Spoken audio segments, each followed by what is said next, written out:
for a few words of introduction. We are just simple people trying to make some sort of contribution to the development of the Muslim community, but also our country at large. The topic that has been given to me is to discuss with young people the role of youth formations in the struggle against apartheid. So it is an explicitly political topic. And somebody might want to ask the question, so what's the relationship between Islam and politics, and why should we worry about these kinds of things? Or even apartheid. We said apartheid is over now. It's 27 or 30 years on. Why should we bother with the past? We should really be looking at the future. So I've done a short presentation more to just to stimulate your interest. We have given out some booklets. There's a booklet on the late Ahmed Katwala, which the Ahmed Katwala Foundation has published, just to capture the essence of his life. I've also given you a copy of the booklet on the late Ahmed Timur. For those of you who might not know as the younger people, Ahmed Timur was detained by the security police in 1971, and within a few days of his detention, here just down the road in John Foster Square, was thrown off the building 10 floors, and he plunged to his death. So he was killed in detention by the security police. And we've just published a commemorative booklet in his honor last year, because it was 50 years since his detention. And then there's two other booklets. One is a booklet on the late Mullah Yahya Khan, a very close friend of ours from Malaysia. He passed away last month. We thought that it's important to see an alim who was a spiritualist. He was a Sufi, he was an ordinary alim as we understand him, founder of the Malaysia Muslim School, but had an approach of engaging in wider community affairs. So we didn't isolate ourselves. Marana became a central part of community life in Malaysia and in our country. So this is a little booklet just to reflect on his life and to see what both religion and spiritual values we can get out of it. And then there's a booklet that is on the table called Igniting Your Power. This is what the Ahmed Katwala Foundation uses to organize, to educate young people. We've got our own series of youth clubs, and we do a lot of youth training. So this is a manual that we take them through in the course of the year to build their leadership skills. And I think you will find, all of you will find it very, very useful, because it draws on the life of a political leader such as the late Ahmed Katwala. If we can move to the next slide, please. Alright, so I thought first of all, let's just look at the concept of youth. We talk about youth as a social category, and in politics it's now an accepted sociological concept because you talk about youth struggles both in South Africa but also internationally. We've had the Arab Spring, which is largely in Egypt and Lebanon and Morocco and so many other countries in the Middle East. We found young people getting involved in social uprisings. But what is this category of youth? So it's important to try and disaggregate it or to get some sort of understanding of this social category that we talk about. Roughly, people say young people are between the ages of 15 and 30 or 35, depending on the ANC Youth League, for example, says the members can be up to 35, but more or less between 15 and 30. What's important to understand if you want to organize the youth category is that we're dealing with sub-categories within the youth cluster. So you have school kids, scholars, right, from let's say 12 to about 16 or 17. All young people, largely teenagers. Then we have university or college students, 17 to about 21, 22, depending on the courses that they do. Then we have unemployed youth and employed youth, people who are starting to work but who still fall into the youth category. You get professionals, right, doctors, lawyers, all of those who have graduated from university, but they still fall within the youth category. And then we have single people, single and married people. And so I'm pointing this out to you that if you want to organize youth, but within this category of youth, there are so many subclasses, their interests and their aspirations are different. So a youngster who's just coming out of school, like Angela, and a married guy who's got 2 kids already, and is a professional, his aspirations, his vision in life will be very different from a matriculant who just came out, or a university student. And if you want to organize in the youth category, you have to keep this concept in mind that we're dealing with different subcategories of people with different interests and different visions of where they want to be in life. So it's not just one thing, because I see you got a slogan there, youth on the move. I was tempted to ask, which youth on the move? Who exactly are you talking about? So it's important to get. Secondly, you must understand that increasingly in the world we talk of generational struggles. So we are now, I'm 61, going to be 62 inshallah. When I talk of the Generation Youth League, when we formed it in 1982, I was a youngster. Today I'm out of that generation. And my outlook to life is so different from what it was when I was in the Generation Youth League, when we formed it in 1982. So each generation will determine its own vision in life and its own struggles in life. So the generation of Ahmed Kathrada or Nelson Mandela, they got involved in the political struggle, eventually went into the armed struggle, and took up arms against the apartheid state, and went to prison. But if you take the people from the fees must fall at university, it's another generation with new struggles. So you must understand that you would have generational struggles both within the youth category and across generations in society. You're organizing. You spend so much of time and energy organizing young people.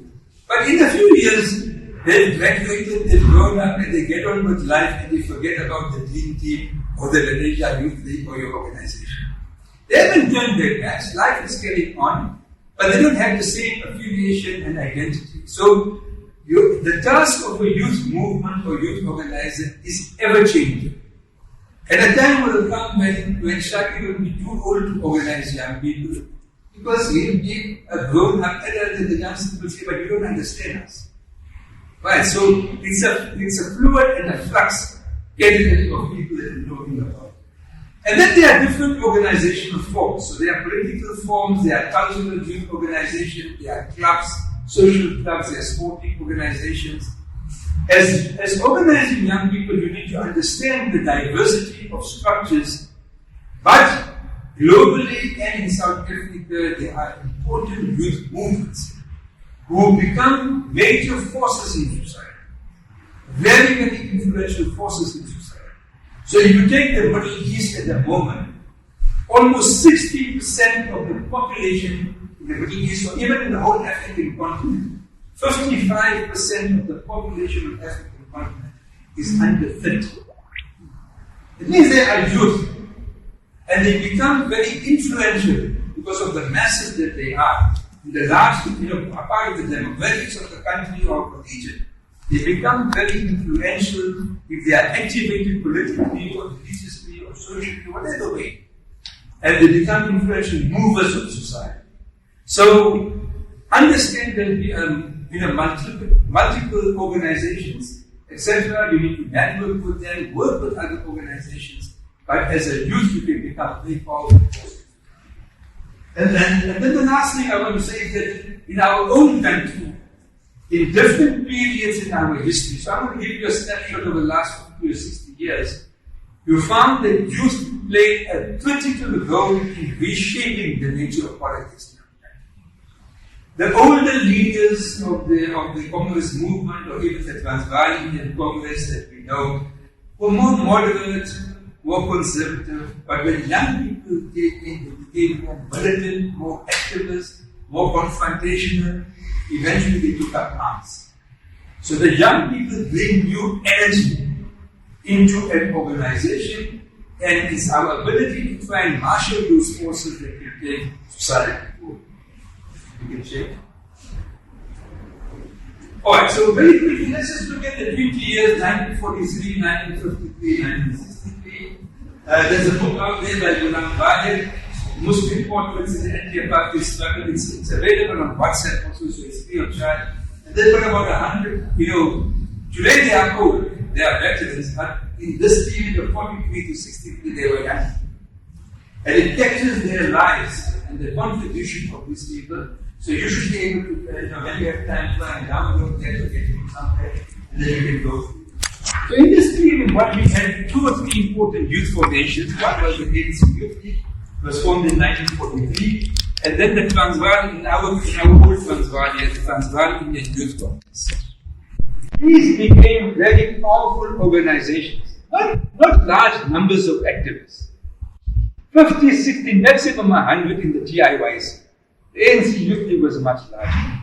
But what they did is that they brought in a new militancy, both in the ANC and in the Transvaal Congress, and changed the nature of politics in the 1950s. So the Defiance campaign, where thousands of people in the country voluntarily broke the law and defied apartheid. Remember, they had the old days, a post office, whites only entrance, blacks only entrance. What the Defiance campaign was is that they went and so black people, Indian African colored, voluntarily defied, and they would go to the white section and say that you. And the cops would come and arrest them for breaking the law, the racism. So thousands of people went to jail. But the inspiration for that kind of militancy had come from the Indian Congress and the ANC. So the nature of politics started changing. The whole campaign for the Freedom Charter, this is what we say is the foundational document of the South African Constitution. The inspiration of that came from young people. Leaders such as Mandela, etc., Walter Sisulu, all of them came from the youth. And change became prominent and famous leaders in the ANC, in the country, and internationally in 80 years. All of them came through the ANC movement. From the Indian community, Ahmed Katwada, Paul Joseph, Rosie Mullah, who's still alive, he lives on the east side, Shantan Ingles Naidu, Dr. Yusuf Jasad, which most people will remember as the local doctor here in Portsmouth for 5 decades. Right? All of them, and so many others, were products of the Transvaal Youth Congress. Today we recognize them as leaders, but they were youngsters like yourself who were shaped by the momentum of the 1950s and became movers and shakers in society. So they used apartheid laws as means of mobilizing against it. Whether it was the Bantu Education Act or the Group Ages Act, etc., these became campaigns that young people started organizing and got larger numbers of people in society to take up this campaign. And the effect of that is that they radicalized both the ANC and the Transvaal Congress, and in a it was in the Challenge. So what I'm giving you is just a quick high-level view of the impact of young people on the politics of the 1950s. And then in 1960, when the apartheid government banned the ANC, remember after the Sharpeville uprising and the massacre in Sharpeville, they banned the ANC, they banned the PAC and other organizations. These young people were the people who decided to take up arms against the apartheid state and got involved in controversies where arms struggle. So they were prepared to risk their lives for the freedom of this country and the freedom of our people in this country. So where they started off, right, where they ended off, where eventually people like Katwada and Mandela were given life sentences because they were arrested in 1963, in 1964 they were convicted to life in prison. Of course, they were released in 1989, 1990, and that's another chapter in South African society. After the banning of the ANC and other organizations, there was a political lull in the country because there was massive repression. People were detained, thousands of people were detained in prison, others had gone into exile. Basically, the youth movements, the political movements of that time were almost smashed in by the apartheid. Extreme force was used to suppress these organizations and to break their ties. But that doesn't mean that political activism stopped. And again, here you see a generation of younger people under the most repressive conditions starting to work underground. So they don't work normally like the Deen and other youth organizations in the open. You work secretly in the darkness of the night, underground to organize people politically. So you'll give out a leaflet secretly. You'll print leaflets secretly. You'll distribute them secretly. And one figure that stands out for that period was Ahmed Timur. So he was a teacher in Goodwood High School, Indian High School, decided to go for Hajj in 1966-67, went to London, stayed there for a year or two, went for training, political training, etc. And then came back into the country in 1969. They made an ordinary teacher. So in the day he was a normal teacher, playing for Dynamos, football club here in the town, Becker Street area, etc. But at night, he was organizing secretly, politically against the Apartheid. He got caught at a roadblock not far from Beverly here. Him and a friend called Salim Esop, who was a student at Wits at the time, a medical student at Wits. And within 2 or 3 days, they were tortured so severely. Salim Esop was beaten up almost to a pulp. He's alive still. He's in London at the moment. He's exiled. He's an old man now. But under Petrada was, as I said, just here in John Foster Square, Johannesburg Central Police Station, down the road, 10 minutes from here. He was thrown out. He was tortured for a few days, and then they threw him out of the window of the 10th floor, and he died. And the security police, the minister of police at that time said, Indians can't fly. Indians can't fly. So I don't want to talk too much about it, but there you can see a different kind of youth movement, youth organizing. There's a booklet on that which you can very easy to read. I've written it in a simple way, more for young people to try and understand the politics of the era. Alright, then we move to 1980 to 1994. In this period, the youth played a powerful role in taking the struggle against apartheid to another level in this country. We saw the highest forms of mobilization nationally throughout the country, but the shock troops of that were actually young people. It started off with the 1976 students' uprising. Remember, the government said that they introduced Afrikaans as a compulsory language of instruction. So you had to learn mathematics and some other subject in Afrikaans. But Afrikaans is not a language of African people. It became much more difficult. So you had this 1976 uprising. People are aware of that already. And what is important in the Indian and colored areas in 1980, we had massive outbreaks of school boycotts. Nationally, between April and August of 1980, there's virtually no schooling in Indian and colored areas, and then followed through with African areas. And then during the state of emergency, 1984-1987, again, large-scale disruption of schooling, universities, colleges in our country, with massive boycotts. So young people, thousands, hundreds of thousands of young people were on the streets, not attending classes, and involved in political mobilization and mobilizing the communities around them, their parents, their family members, workers, etc., in the struggle against apartheid.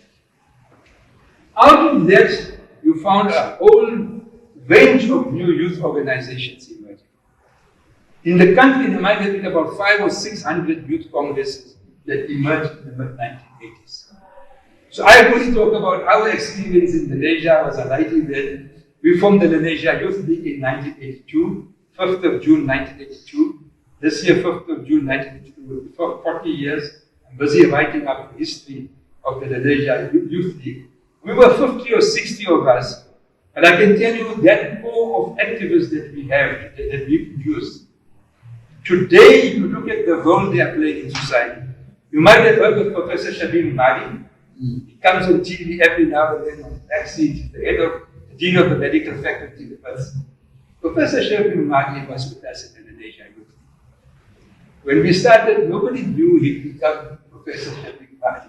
He's more popular than some of the politicians today. Okay? If I take Uben Naidu is from Lens. He's the Deputy Governor of the South African Reserve Bank. He comes from the Malaysia Youth League. If I take Yusuf Ikalwaya and Prakash Napier, in December 1989, 11th of December 1989, these two individuals were about to plant a bomb here at Park Station, and they got blown up and they got killed. Right? They had planted a leopard mine at the Hillbrow Police Barracks that night, and they were doing a second attack at Park Station because there was a massive railway workers' strike, and the Apartheid police killed a number of workers. So they decided to go and attack Park Station, and they got killed. They come from the Malaysia Youth. Alright. So I'm just showing you that you might be a small group of people and you think, what is leaders are going to be doing? But later on in life, if I take Sean Gordon, who's the CEO, the Executive Director of the Apartheid Foundation, he's from the Malaysia Youth League. If I take Josh Gordon in Durban, he comes from the Malaysia Youth League. If I take Rashid Sidat, who is the head of the Gauteng City Region Observatory at Wits University, he comes from the Malaysia Youth League. And their activism, the experience that they had of their 10 years, changed their changed their lives.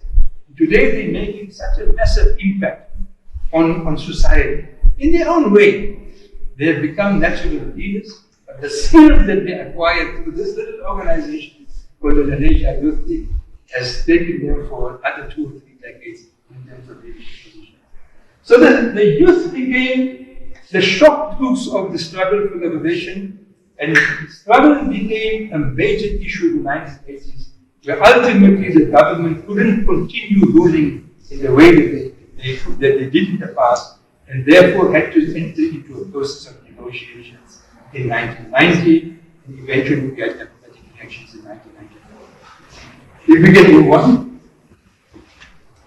Right, so 1995 to today, what are the issues that affect young people? So we were involved in the struggle against apartheid. But people will say, apartheid is over now. Alright, our first speaker spoke about the legacies of apartheid, inequality in society. There are still many challenges facing us. Education, inequality, housing, unemployment. What you see happening now is changing patterns of youth involvement in the democratic era. And it's elections, it's voting for parties, so young people have got involved in political parties, etc. There's a lot of young people involved in non-party political activity, but in development. So even in the Muslim community, there are so many welfare relief organizations, charitable organizations, doing fantastic work. So many young Muslim youth, men and women are involved in these organizations, serving the communities, whether it is the burial societies or the masjid committees, but they're involved in some development work in the community. There are huge issues and challenges facing young people. Poverty. There's hunger amongst young people in this country. They don't have food. So our first speaker spoke about how easy it was for him to come here, but it's a life of privilege. Not everybody enjoys that kind of those benefits in life. There are students, those who are at university, you might find some of your students who don't eat for the day. Now I know, for example, Ashraful Aid is giving out 400 meals every day, 1,200 meals every day to students at Wits University, because they don't have food. They come from the outlying urban areas. They don't have pocket money, spending money, go buy a chip over here, Nicaraguyas, etc. No. So there's genuine hunger amongst young people. There's issues of unemployment. Youth unemployment today in this country is standing, some figures say up to 60%. So we have 55% of our population under 30. If 60% of that, so young people will be about 30 million in this country. If 60% of them are unemployed, what do they do? So almost 18 to 19 million young people who are active, energetic, they just haven't got a prospect of jobs in this country. Then you have problems, related problems, drug abuse, sexual abuse, violence in society, crime. All those are spin-offs from this issue of youth unemployment. It's a time bomb that we are sitting on in our country. And we haven't found a solution to it. Others are involved in issues of environmental sustainability, climate change, etc. So many young people are involved in those kinds of things. Of course, at the universities, we've had fees must fall. Professor Habib has just written about it, you might have seen it. Right now, if I take my grandson is at university, there have been disruptions of classes at the university because they haven't, NSFAS hasn't paid the registration fee, etc. So a number of students are grieved and they're disrupting classes. So the whole issue of fees for education, funding of education is quite important. Another question is, okay, I've given you a quick political history, but where do youth movements go from here? And you can see there's a whole host of issues. But what's the overall direction? You have to begin to define the role of youth in society for the next generation. Now we don't want to prescribe as the old doctors and that. We don't want to do that. It's for your generation to define your own role. Now, if we quickly look at the Muslim community specifically, you'll see that 1970s are very important because you see the development of emergence of Muslim youth organizations. So in the early 1970s, you found the formation of the Muslim youth movement of South Africa. It was a religiously based movement trying to establish a religious identity amongst Muslim students at universities, etc. They were more political in their approach. So they were guided or inspired by the Islamic movements really in the Middle East, emerging in the Middle East, like Egypt, etc., the Ikhwanul Muslimin, and they espoused this idea of political Islam, of having political struggles, blending it with Islamic value systems, rather than secular ideologies or Marxist ideologies, etc. A spin-off from that has been the formation of the Muslim Students Association, MSA. And I think today you're on campus, we have MSAs. I don't know how functional they are, what they are doing. I've lost a bit of touch with them. But all of them have been involved in the anti-apartheid struggle. And Professor Suleiman Dengo from Durban has just published a book now, about 2 months ago, on the history of the Muslim Students Association from the 1970s, just trying to see what were they involved in, both from a religious point of view and from a political point of view. We see now at some of the Muslim schools, SRCs or learner representative committees being established. That's a good development because the early elements of leadership skills and training, it's there. From that level, it's important to build that. But I think we need to really have some serious discussion about what is the role of the MSAs today in this topic. What's the role of the MYM today? Because we don't see it being as active as it was in the past. So this workshop is quite important because we are throwing up, well, the intention, I assume, is to throw up ideas about leadership and what role and how do we define our role in society. So you can give the last slide, I think. So there's a beautiful quote by Mirza Yaqub Beg. He's been to our country a number of times. Okay, and he's done as a change management specialist. You see him on ITV running a number of programs, etc. But he's got a very important quote for us. He says that these are 14 times in history. Right? Times characterized by uneasy rumblings, turmoil, warfare. So if you just take Ukraine today, right now, there's bombs going off. There are Muslims in Ukraine. There's almost 1 million or 2 million Muslims in Ukraine. What's their condition at the moment? You take the Middle East, Syria, Afghanistan, there's instability. Large parts of Africa. We've had military coups in Sudan, in Chad, in Guinea-Bissau, in Mali. There's instability and uncertainty in the whole world. There's COVID. People are unsettled. Times where the foundations of the structures of society are shaken. So that people are asking very deep questions about where is humanity, where are we going in the world? Okay? And it is precisely at this time when there's a window of opportunity in the landscape of life where actions of individuals can begin to shape destiny.